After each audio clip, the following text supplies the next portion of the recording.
So, this shift led to last questions.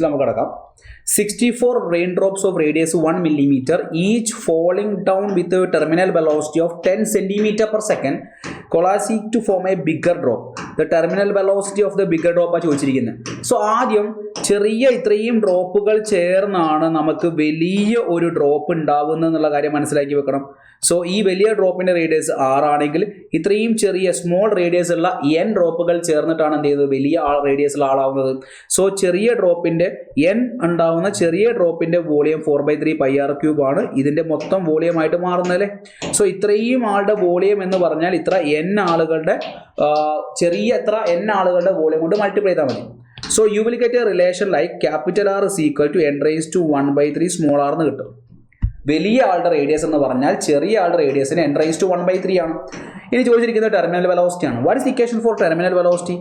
2/9 into r square into rho minus sigma into g divided by et ആണ്. ഇവിടെ എന്താ പറഞ്ഞിരിക്കുന്നത്? ഈ 64 rain drops 1 millimeter ഉള്ള ആള് കൂടി ചേർന്നിട്ട് വലിയ ഡ്രോപ്പ് ആയി കഴിഞ്ഞാൽ അതിന്റെ എന്താണ് terminal velocity ആണ്. ബാക്കി എല്ലാ പാരാമീറ്റേഴ്സും കോൺസ്റ്റന്റ് ആണെങ്കിൽ we can say that terminal velocity is directly proportional to square of radius. So v2 divided by v1 is equal to r2 divided by r1 whole square വരും. വലിയ ആളുടെ റേഡിയസ് എന്ന് പറഞ്ഞാൽ n raised to 1/3 into small r divided by small r whole square വരും. small r cancel ചെയ്യാം. n-ന്റെ value എത്രയാ? 64 അല്ലേ. അപ്പോൾ 64 all raised to 1/3 whole square ആണ്.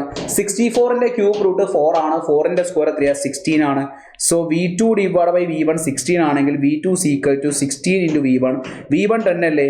So answer will be 160 centimetre per second ആയിരിക്കും. സോ ഫ്ലൂയിഡ്സ് എന്നുള്ള ചാപ്റ്ററിലെ ടെർമിനൽ വെലോസിറ്റിയുമായി ബന്ധപ്പെട്ടുള്ള വളരെ ഡയറക്റ്റ് ഉള്ള പ്രൊപ്പോർഷണാലിറ്റി ചോദ്യമാണ് ലാസ്റ്റ് ക്വസ്റ്റനായി വന്നിരിക്കുന്നത്. സോ നല്ല രീതിയിൽ മക്കളെ ക്വസ്റ്റ്യൻസ് മനസ്സിലാക്കി പഠിക്കുക കേട്ടോ. ബൈ.